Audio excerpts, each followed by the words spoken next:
Because the World Cup is never just about what happens on the field. 3 weeks after the most profitable tournament in the history of the sport closes, the man who helped run it is gone, not retired, not poached by a rival league. Fired on a Monday with no warning to the federations that trusted him. His name is Kevin Lamour. Until that Monday, he was FIFA's chief operating officer, the executive who kept the machinery of the biggest World Cup ever staged actually working. Ticketing, logistics, the relationship between FIFA and the member federations who make the tournament possible at all. He was not an outsider. He was not a whistleblower by nature. He was, by every account before this year, one of the people Gianni Infantino trusted most. Here is the contradiction. FIFA had just delivered a record-breaking World Cup. Billions in revenue, a 48-team format that worked. By every normal measure of a sports organization, this was the moment for celebration, for job security, for the president to be untouchable. Instead, within weeks, the man closest to the machine was removed. And instead of the story ending there, it did the opposite of what firings are supposed to do.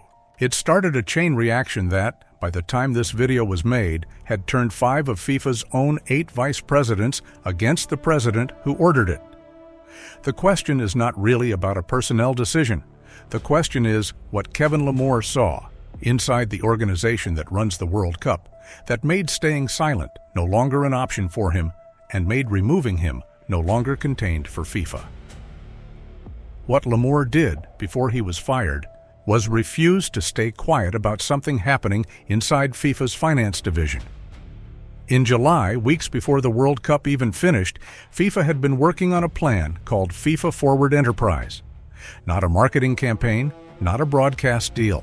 A structure that would have turned FIFA's competition rights, including pieces of the World Cup itself, into an asset open to outside private investors. Lamour broke ranks. He told colleagues and eventually the press that FIFA had misled its own staff about what this plan actually was. He called it the project of one person, not a shared strategy of the federation. One man's plan pushed through the machinery of an organization that answers, on paper, to 201 member associations. The plan collapsed under public pressure. FIFA scrapped it. Even Infantino later would concede the initiative had been mishandled. So here is what should have followed. The man who was right gets to keep his job. The organization absorbs the embarrassment, moves on, and the executive who caught the mistake early is proof the system worked. That is not what happened. Weeks after the plan was dead, after the World Cup had closed with record numbers, Lamour was dismissed anyway. FIFA called it a departure. People inside the federation called it something else.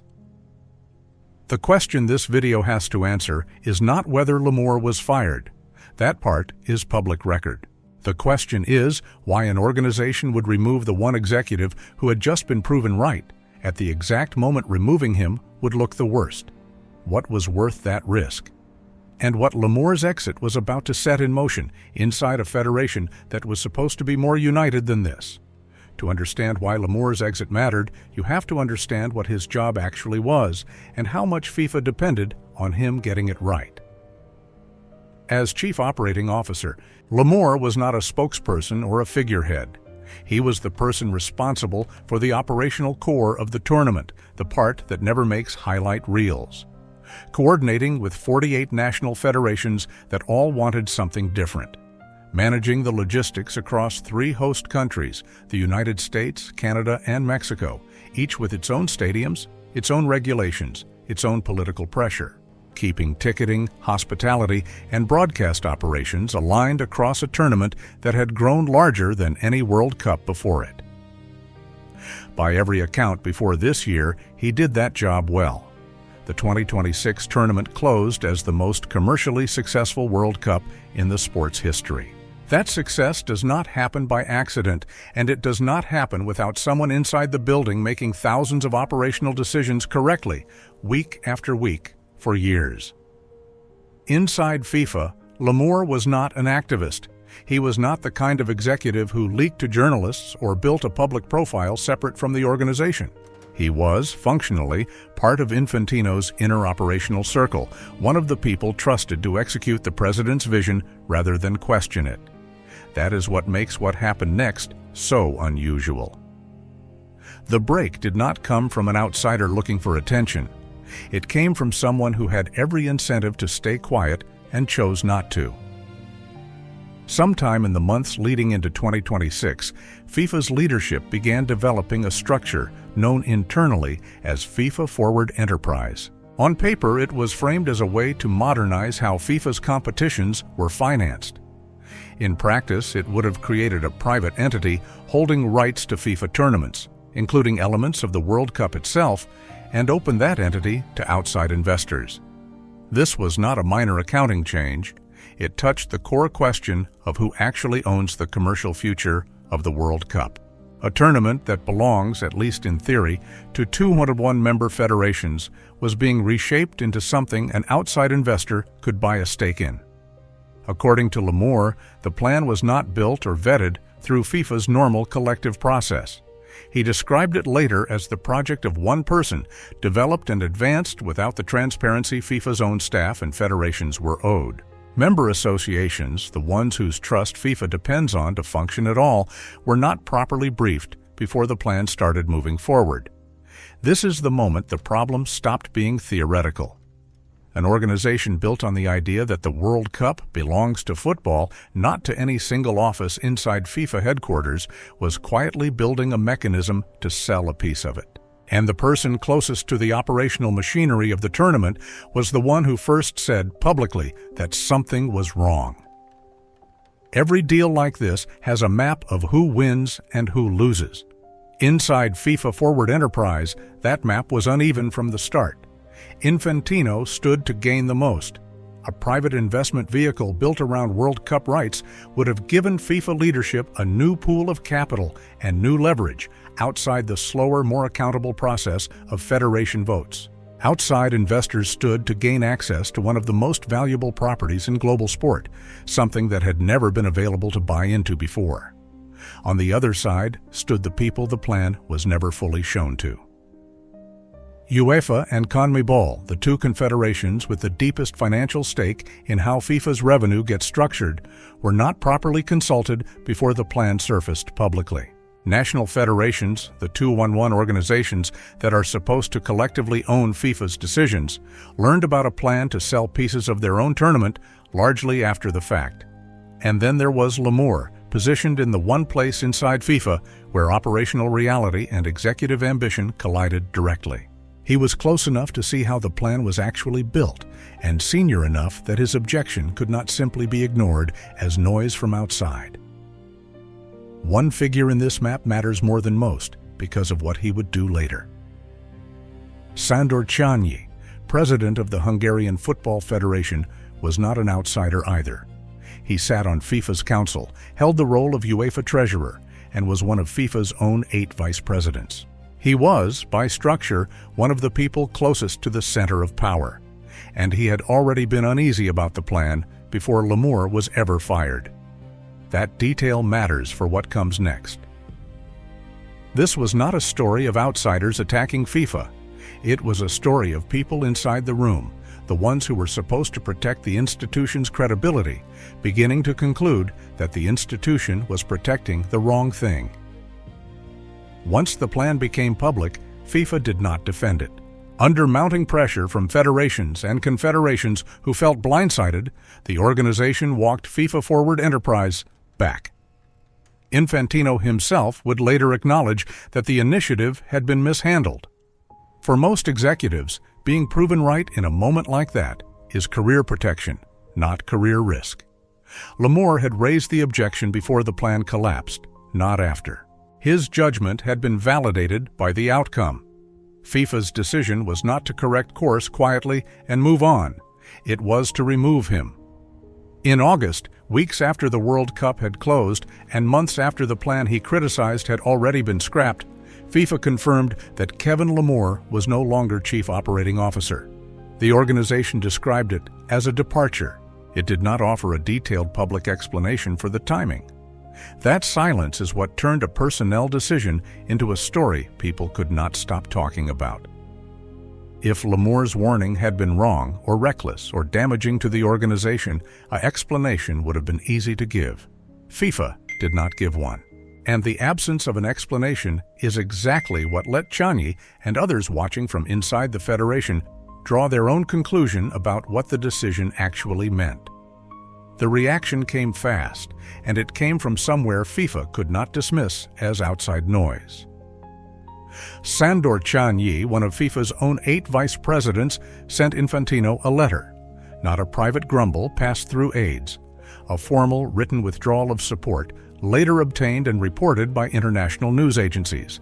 In it, Gianni said his confidence in Infantino's ability to lead FIFA effectively had been undermined. He questioned Infantino's professional judgment, his ethical standards, and his leadership. He named the moment that broke his patience directly. Lamour's dismissal, he wrote, following criticism of an initiative Infantino himself had later admitted was mishandled, pointed to serious shortcomings in judgment and leadership. He called it the final straw. This is the turning point the story has been building toward.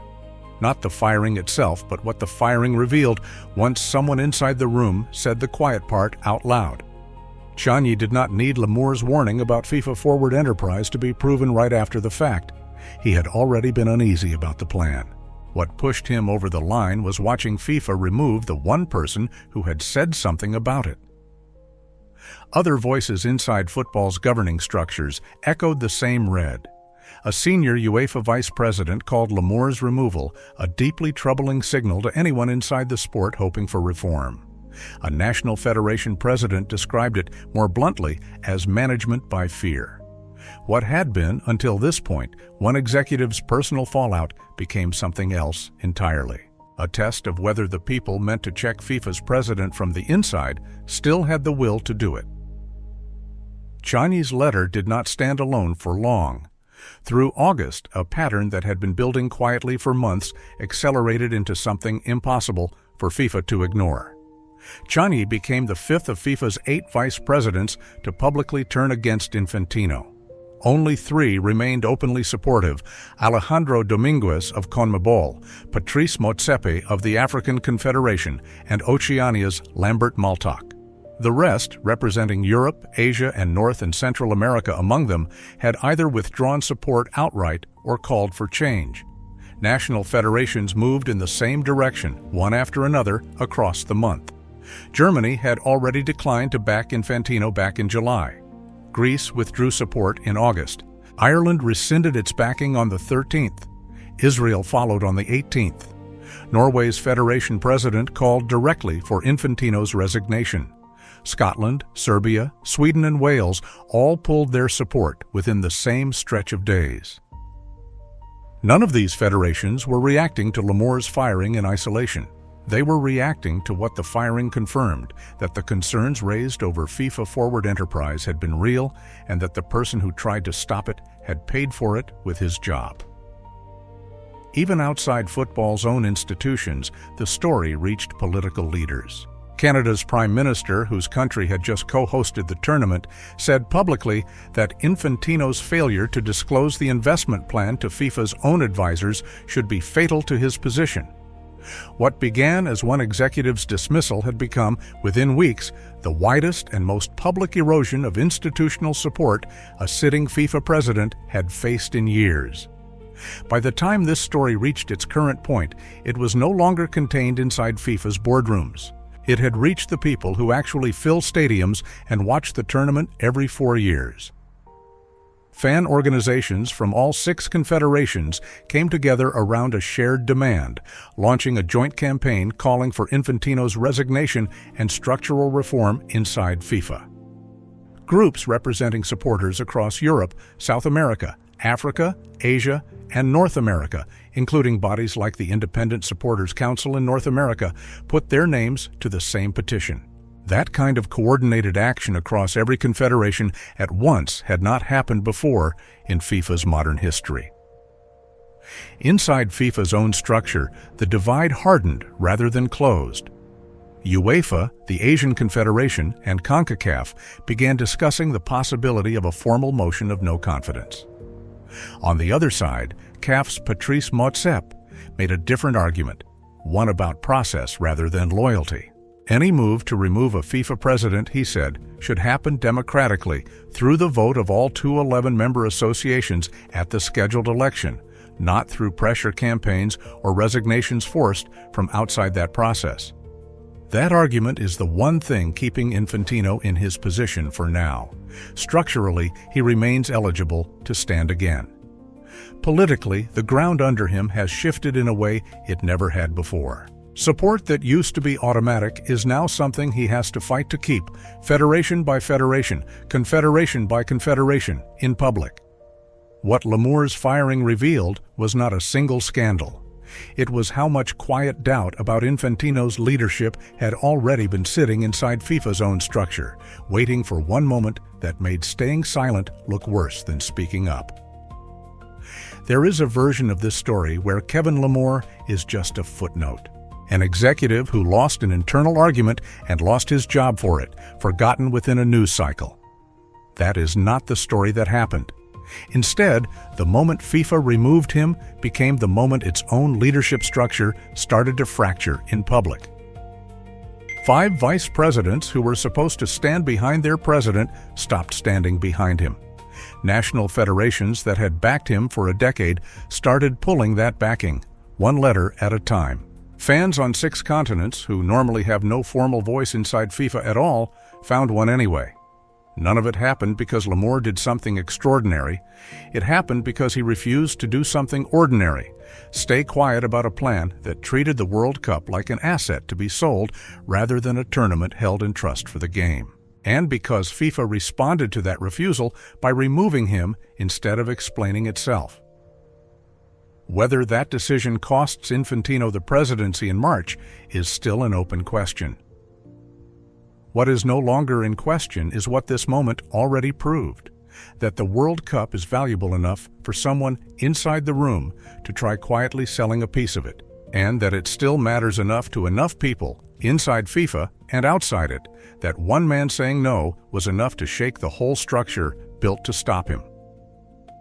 Because the World Cup is never just about what happens on the field.